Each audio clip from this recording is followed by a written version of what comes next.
নমস্কার। বাংলা সেরা গল্পে সবাইকে জানাই স্বাগত। শুরু করছি আজকের গল্প। আজ পড়ে শোনাব প্রতিভা বসুর লেখা গল্প চুরির তদন্ত। তাহলে শুরু করি। গল্পের নাম চুরির তদন্ত।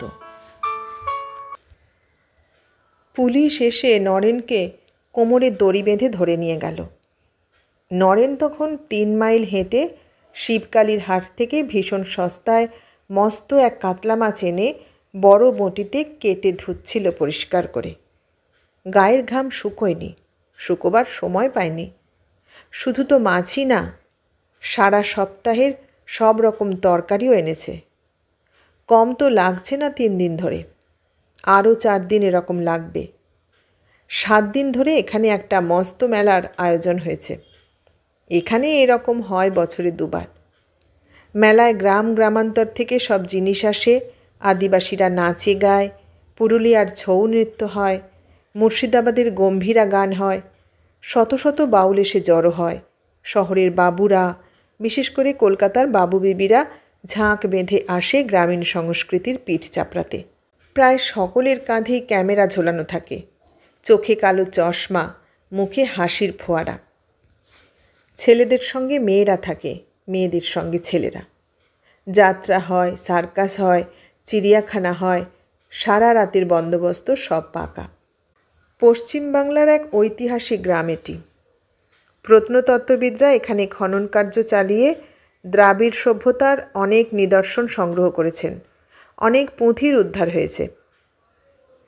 রাজা রাজেন্দ্র নারায়ণের বিশাল প্রাসাদের ধ্বংসস্তূপ থেকে 18 শতকের ইতিহাস বিখ্যাত চিত্রকরদের স্বহস্ত অঙ্কিত বহুমূল্য ছবি উদ্ধার হয়েছে সরকারি আনুকূল্যে। অনাদরে অবহেলায় বহুদিনের পতিত নিবিড় গ্রামটির নাম এখন নাগরিকদের মুখে মুখে। বছরে এই 2টি উৎসবের জন্মদাতা রাজা রাজেন্দ্র নারায়ণই ছিলেন। একটি হয় বসন্ত ঋতুতে, অন্যটি শীতে। 2টি উৎসবের নামই মুক্তিমেলা। সেদিন তিনি 2 হাতে অর্থ বিতরণ করে সারা গ্রামকে মুক্তির আনন্দে ভরিয়ে দিতেন। কবির লড়াই হতো, গুণী জ্ঞানীর তর্ক বিতর্ক হতো, কে কত খেতে পারে তার প্রতিযোগিতা হতো। আদিবাসীরা মিলিত হতো তাদের তীর ধনুক সঙ্গে নিয়ে। এদিকে মেয়েরাও বেরিয়ে আসতো তাদের গৃহকোণ থেকে। কত কিছু কিনত, নতুন চুড়ি পরত 2 হাত ভরে, নাগরদোলায় উঠত, বর্ষা ছুঁড়ে সঠিক খোপে লাগিয়ে জুয়া জিতে অনাবিল হাসিতে উচ্ছ্বসিত হতো। রাজা রাজেন্দ্র নারায়ণ পিতা হয়ে সন্তানদের এই আনন্দ দেখে নিজেও আনন্দে বিভোর হয়ে যেতেন। রাজেন্দ্র নারায়ণের অপরূপ রূপসী পত্নী দয়াবতীও দয়াময়ী হয়ে শীত বস্ত্র বিলোতেন, আবার গ্রীষ্মের প্রয়োজনীয় জিনিস যেমন শীতলপাটি, তাল পাখা, বালির কুঁজো দিতেন গ্রামবাসীদের।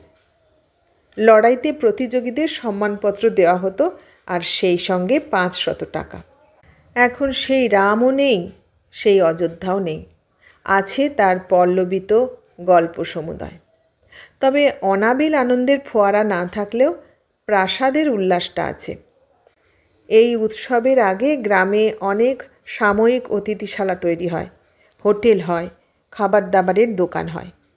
তাছাড়া সরকারি অভয়ারণ্যের মধ্যে একটি ডাকবাংলো আছে, সরকারকৃত ট্যুরিস্ট লজ আছে, পানু ঘোষালের নারায়ণ কুটির আছে। নারায়ণ কুটির একটি পাকাপোক্ত হোটেল। 12 মাসেই এখানে থাকা খাওয়ার বন্দোবস্ত আছে। যেহেতু অতিথি মাত্রই নারায়ণ, সেহেতু পানুর হোটেলের নামকরণ এমন। পানু ঘোষাল আবার বৈষ্ণব। গলায় তুলসীর মালাটি দিয়ে একটা কাঠের বাক্স সামনে নিয়ে বিনয়ের অবতার হয়ে বসে থাকে, আর সর্বদাই নারায়ণদের গলা কাটে। এই 2টো মেলাতে তার লাভের অঙ্ক অনেক উঁচুতে উঠে যায়। সম্বৎসরের খোরাকি বাদে বাহুল্যের খরচও হাতে যথেষ্ট থাকে। তার বউয়ের গায়ে এখন অনেক সোনার গহনা, ধান জমির আয়তনও সুবৃহৎ। নরেন এই গ্রামের পাশের গ্রামের ছেলে, মাত্রই 10 মাইলের তফাৎ। পিতৃমাতৃহীন হয়ে জ্যাঠাজেঠির অত্যাচারে তিষ্ঠতে না পেরে বালক বয়সে পালিয়ে চলে এসেছিল এখানে। বংশগতভাবে সে তথাকথিত ভদ্রলোকেরই ছেলে, অবস্থাও কিছু খারাপ ছিল না। কিন্তু যে বালকের পিতামাতা নেই তার কিছুই নেই। ওই গ্রামে একটা বিখ্যাত মন্দির আছে, সবাই বলে তারা মায়ের মন্দির। অনেকের বিশ্বাস সেখানে যা মানত করা যায় তাই ফলে। এক ভদ্রলোক এই গ্রাম থেকেই ওই তারা মায়ের মন্দিরে একদিন সস্ত্রীক নিজের ছেলের কল্যাণ কামনায় পুজো দিতে গিয়েছিলেন। মন্দির প্রদক্ষিণ করতে গিয়ে দেখলেন অদূরে কোপাই নদীর ধারে বসে একটি ছেলে হাপুস নয়নে কাঁদছে। কাছে গিয়ে জিজ্ঞেস করলেন, কি হয়েছে? সে নিঃশব্দে তার পিঠ দেখালো। চাবুকের দাগ কচি চামড়ায় বসে গিয়ে দগ দগ করছিল। ধীরে ধীরে হেঁচকি তুলে তুলে সে তার দুর্ভাগ্যের কথা সবই বলল। ভদ্রলোক ভদ্রমহিলা সেখান থেকেই তাকে নিয়ে এলেন বাড়িতে। 7 বছর সে সেখানে ছিল। স্নেহ ভালোবাসার কোনো অভাব ছিল না, খাওয়া পড়ার কোনো ভাবনা ছিল না। মহিলা বসে বসে নিজের ছেলেমেয়ের সঙ্গে বেশ খানিকটা লেখাপড়াও শিখিয়েছিলেন। বলেও দিলেন, সোনা, বিনার সঙ্গে তুইও স্কুলে যা। তারই আগ্রহ ছিল না, পড়াশোনাতে ভীষণ অনিচ্ছা। সে কেবল রান্না করতে চায়, কেবল রান্নাঘরে বসে থাকে। রান্না করতে করতে ভদ্রমহিলা একটু এদিক ওদিক গেলেন তো আর দেখতে হবে না, অমনি এটা বসিয়ে দেবে ওটা বসিয়ে দেবে, অকারণে হাতা খুন্তি নাড়বে। তারপর হঠাৎ একদিন দেখা গেল রান্নায় সে দারুণ ওস্তাদ হয়েছে। শুধু ডাল মাছ তরকারি নয়, কখন কোথায় গিয়ে কত রকম খাবার তৈরি করতে শিখেছে তার ইয়ত্তা নেই। মিষ্টির দোকানে গিয়ে বসে থেকে রসগোল্লা, সন্দেশ, পান্তুয়া সব তৈরি করতে শিখেছে। ভদ্রলোক হেসে মাথার চুল নেড়ে দিয়ে বললেন, শেষে তুই পাচক হওয়াই ঠিক করলি। লেখাপড়া শিখলে তোকে আমি আমার কাছারিতেই নিতাম। নরেন সলজ্জভাবে মাথা নাড়ল। না, আমি কাছারিতে যাব না। কি করবি? রান্না আমার ভালো লাগে। তবে তাই কর, কোনো একটা বড় হোটেলের হেড কুক হয়ে যাবি, মাইনে হবে 1000 টাকা।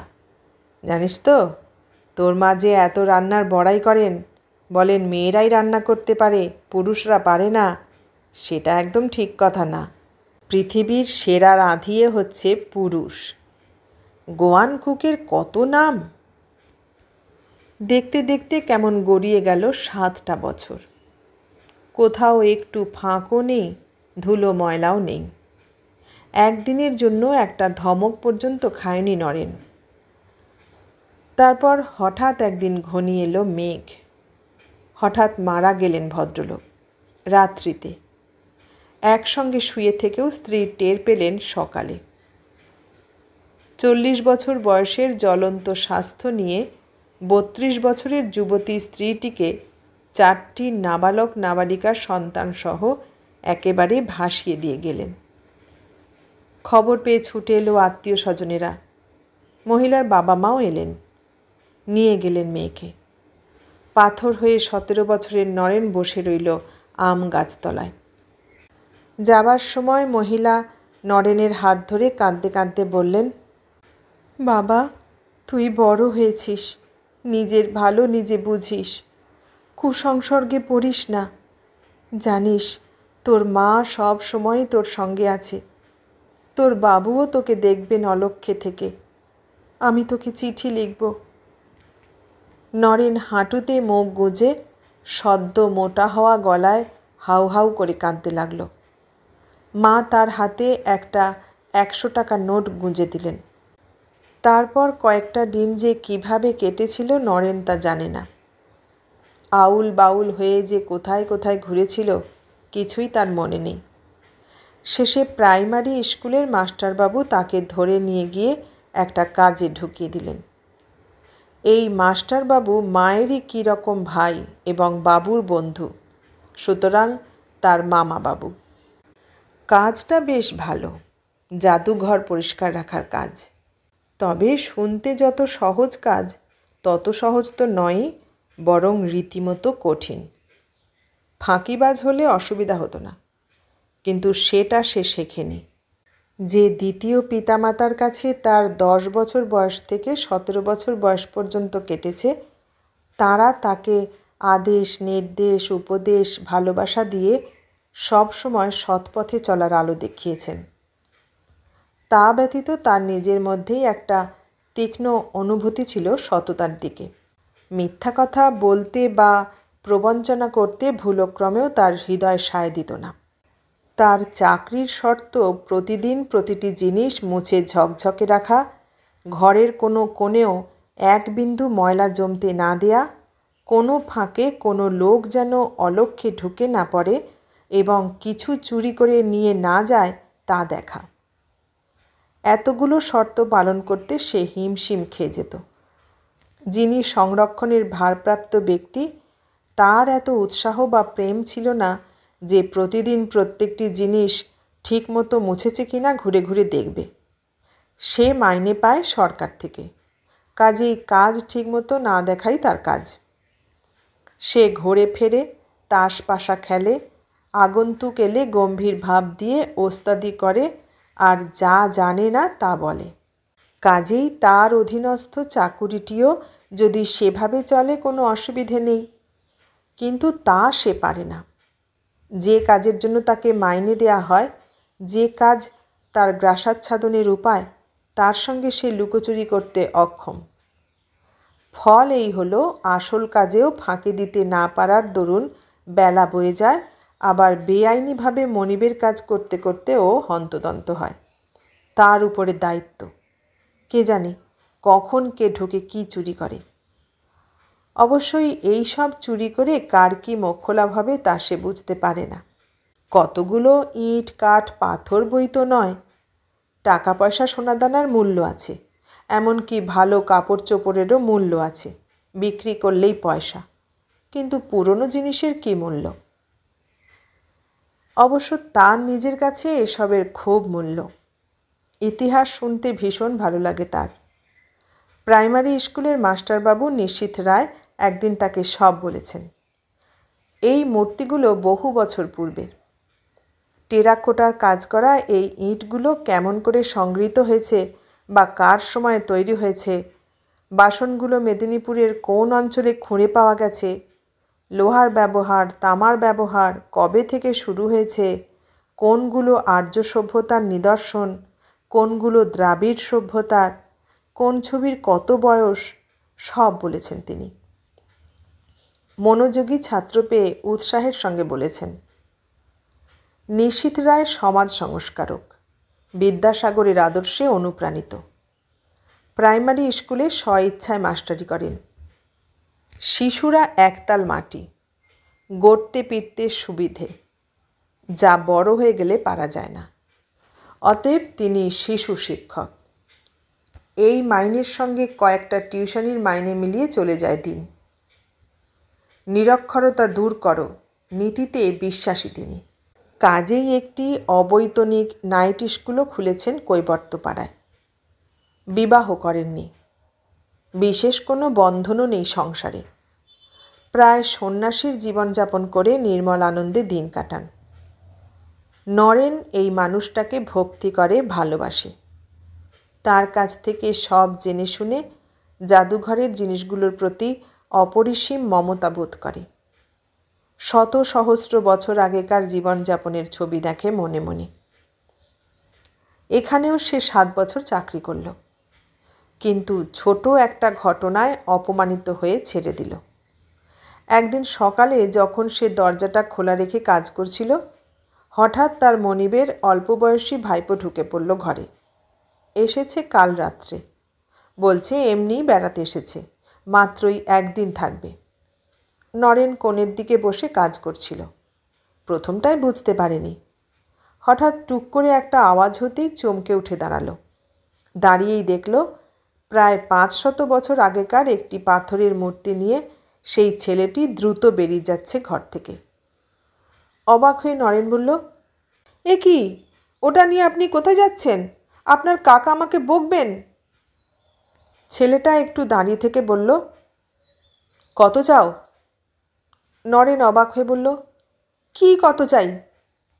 এর দাম? আমাকে দাম দেবেন কেন? এটা কি দোকান? দোকান না তো। তুমি কত চাও তা তাড়াতাড়ি বলো। না, আপনি ওটা রেখে দিন। রেখে দিল, কিন্তু রটনা করল নরেন লুকিয়ে তার কাছে একটা মূর্তি বিক্রি করতে চাইছিল। শুনে নরেন তাজ্জব। মনিবের কাছে যথেষ্ট জোরের সঙ্গে সে সত্য কথা বলল। মনিব মারতে উঠলেন, বললেন, শয়তান, চুরি করতে গিয়ে ধরা পড়ে আবার বাজে কথা, এখনই তোকে আমি তাড়িয়ে দেব। নরেন শাস্ত্রু নয়নে বলল, তাড়াতে হবে না, আমি নিজেই চলে যাব। আসুন, তালিকা দেখে জিনিসপত্র বুঝে নেবেন।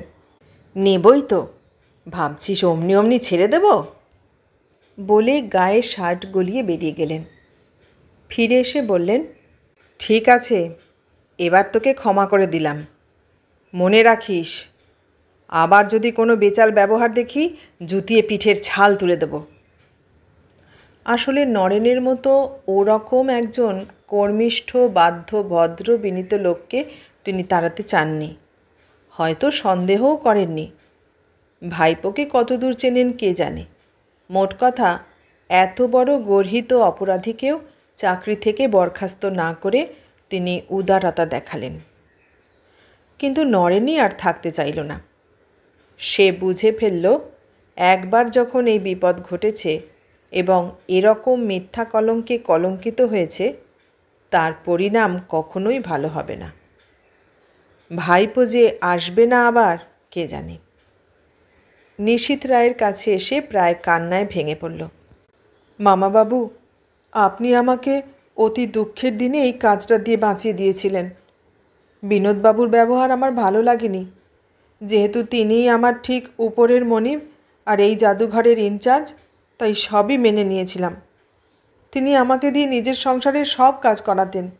এমনও বলতেন, সারাদিন জাদুঘরে থাকার কি দরকার, সকালে একবার দরজা খুলে ঝাঁট দিয়ে দিবি, ব্যাস। আপনি বলুন, তা কখনো হয়? আর এখন আমাকে চোর অপবাদ দিচ্ছে। চোর? কেন? কী চুরি করেছিস তুই? নরেন তখন সব খুলে বলল। ভীষণ রেগে গেলেন আদর্শবাদী মাস্টার। চোখ লাল করে বললেন, নিশ্চয়ই কাজ ছেড়ে দিবি, না খেয়ে মরলেও এইসব অসৎ লোকের সংসর্গে আর না। কিন্তু আমি ছেড়ে দেব না। আমি সরকারকে সব খুলে বলবো। তুই এক কাজ কর, আমার এখানে থাক কদিন। আমি যেভাবে পারি কিছু টাকা সংগ্রহ করে দেব। তুই তো ভালো রান্না জানিস, রাঁধতে ভালোবাসিস। একটা চা জলখাবারের দোকান দে। এখানে খাবার জায়গা খুব কম, দেখবি দারুণ চলবে। নরেন তার পায়ের ধুলো নিল, বলল, আপনি টাকার জন্য চিন্তা করবেন না।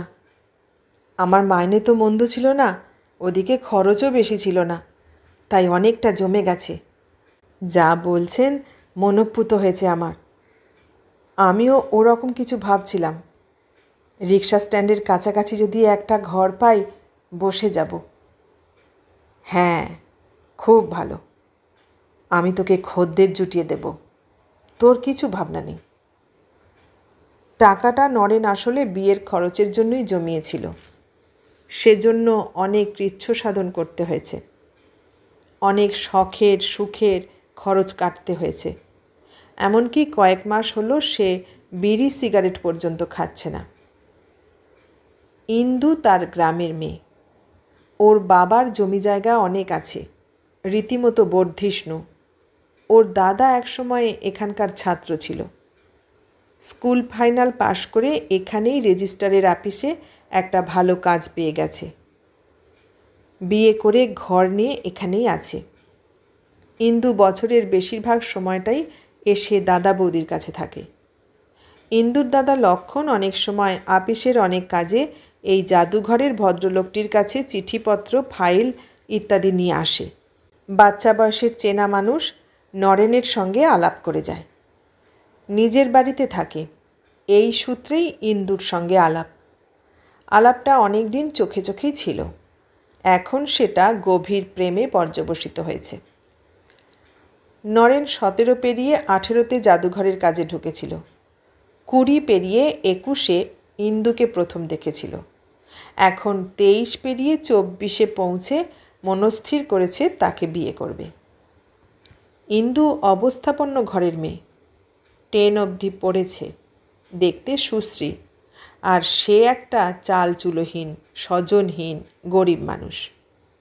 কখনো স্কুলে যায়নি, অবশ্য মূর্খ নয়, পালিতা মা তাকে বেশ একটু লেখাপড়া শিখিয়েছিলেন। ও বাড়িতেই সে বসে বসে রাজশেখর বসুর রামায়ণ মহাভারত পড়েছে, শরৎচন্দ্রের দেবদাস, পরিণীতা, দত্তা, অরক্ষণীয়া, পল্লী সমাজ পড়েছে। নিশীথ মামা তাকে ইতিহাস পড়িয়েছেন, ভূগোল পড়িয়েছেন। অনেক মহাপুরুষের জীবনী এখন হৃদয়ে ভরপুর। তাহলেও ইন্দুর বাবা যে ইন্দুকে কখনোই তার সঙ্গে বিয়ে দিতে রাজি হবেন না তা সে জানে। ইন্দুর দাদা বৌদির অমত নেই, তারা নরেনকে ভালোবাসে। ইন্দু বলেছে, পৃথিবী উল্টে গেলেও আমি আর কাউকে বিয়ে করব না। বাবা যদি কিছুতেই মত না দেন আমি পালিয়ে আসব। আমার বয়স 18, আমি নাবালিকা নই যে বিয়ে করে ফেললেও ধরে নিয়ে যাবেন। তুমি বন্দোবস্ত করো। বন্দোবস্ত আর কি, বন্দোবস্ত মানেই টাকা। ঘর ঠিক করতে হবে থাকবার জন্য, তার টাকা। ইন্দুকে কিছু জিনিসপত্র দিতে হবে, যত সংক্ষেপেই অনুষ্ঠান হোক তার জন্যেও কিছু টাকা চাই। নিজেরও তো বসনভূষণ বলতে কিছু নেই, সেসবও তো কিনতে হবে। সংসার পাততে যা লাগে, যেমন একটা খাট, একটা আলনা, একটা ট্রাঙ্ক, এক সেট বিছানা, বাসনকোসন, সবই তো লাগবে, আর সবের জন্যেই টাকা। নিজের বিয়ে যে নিজেই দিচ্ছে, সেখানে খরচও তো সব নিজের। ইন্দু যে বলেছে পালিয়ে আসবে, পালিয়ে আসবার জন্য তো টাকা লাগবে। অবশ্য তার দাদা লক্ষণ সাহায্য করলে সমস্ত ব্যাপারটাই অনেক সহজ হয়ে যাবে। কিন্তু দায়িত্বটা তো তারই, সেভাবেই তাকে প্রস্তুত থাকতে হবে। 2 বছর ধরে সেভাবেই সে প্রস্তুত হচ্ছিল, তার মধ্যেই এই বিপত্তি।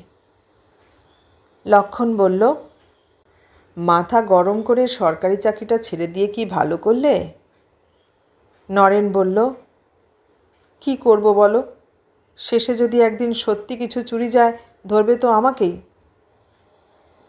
টাকা পয়সা আছে তো হাতে? তা আছে, মন্দ না। লক্ষণের স্ত্রী বলল, না নরেনদা, চাকরিটা ছেড়ে দিয়ে আপনি ভালোই করেছেন, তবে এখন কি করবেন সেটাই চিন্তার বিষয়।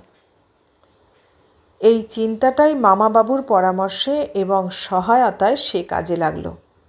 বিয়ের টাকাটা খরচ হয়ে যাবে বটে, তার জন্য মনও খুব খারাপ হলো, কিন্তু একটা নিয়মিত উপার্জনের পথ না থাকলে ওরা ঘর বসাবে কী করে? মাসে মাসে নিজেরা কি খাবে?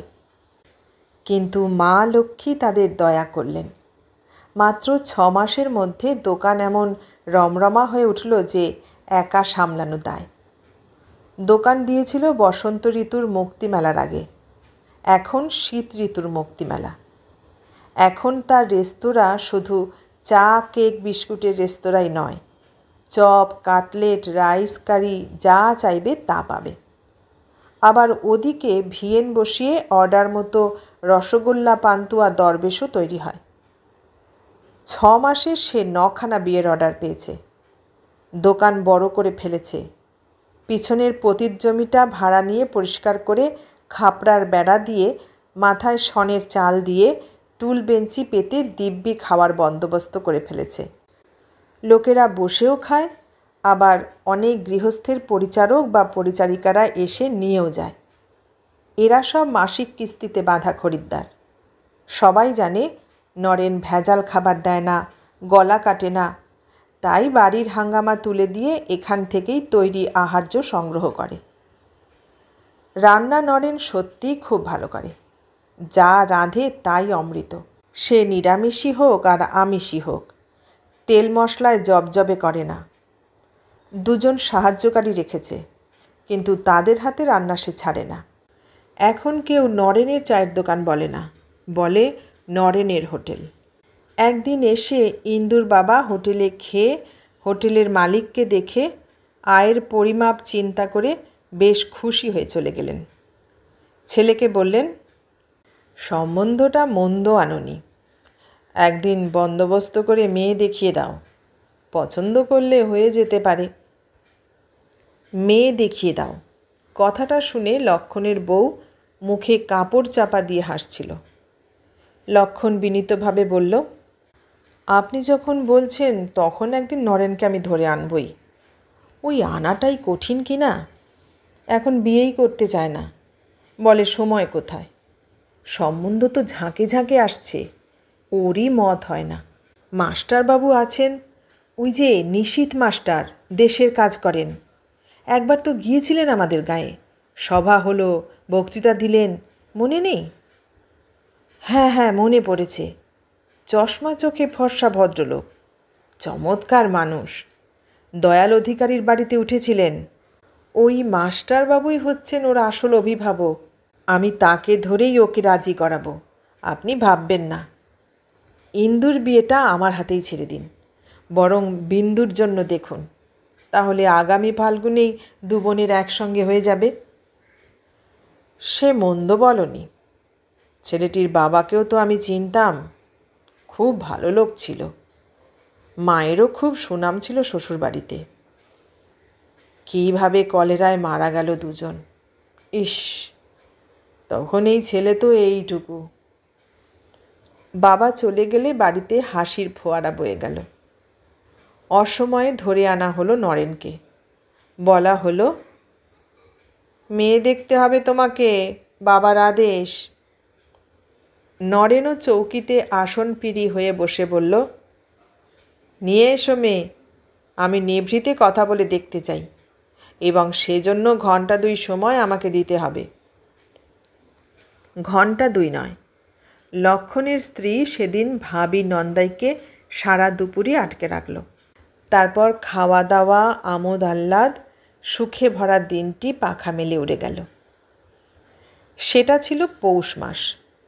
নরেন লক্ষণের হাতে পায়ে ধরে বলল, দাদা, এতই যদি করলে তবে আর ছোট বোনের সম্বন্ধ ঠিক না করা পর্যন্ত ঝুলিয়ে রেখো না, মাঘের প্রথমেই আমাদেরটা করে দাও। এই তো মাত্র 7 দিন আগের কথা, তার মধ্যেই চুরির দায়ে দড়ি পড়ল কোমরে। মেলার 3 দিন কেটেছে, আরও 4 দিন আছে। একটা যন্ত্রের মতো খাটছে নরেন। কত যে লোক তার হোটেলে ভিড় করছে তার কোনো হিসেব নেই। রোজ অজস্র অর্ডার আসছে। 3 জন লোক রেখেও হিমশিম খেয়ে যাচ্ছে।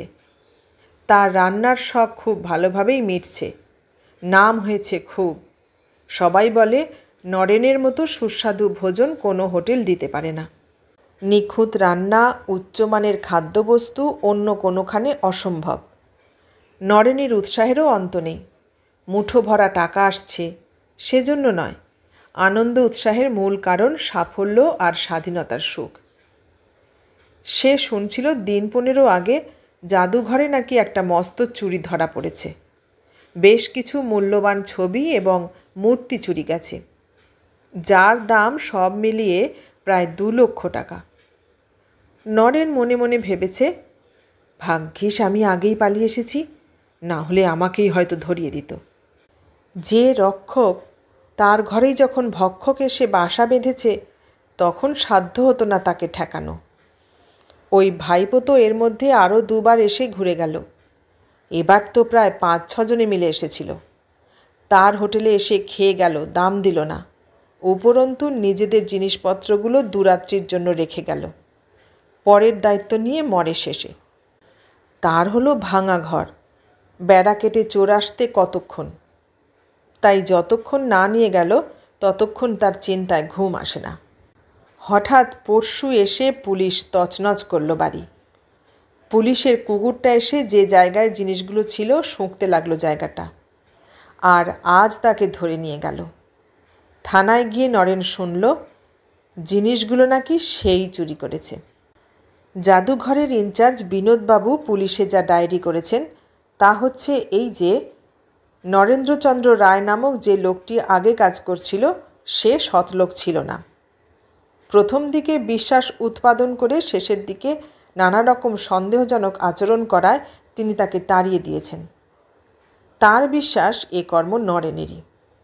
নিশ্চয়ই সে সুযোগ সুবিধে মতো ডুপ্লিকেট চাবি করিয়ে নিয়েছিল।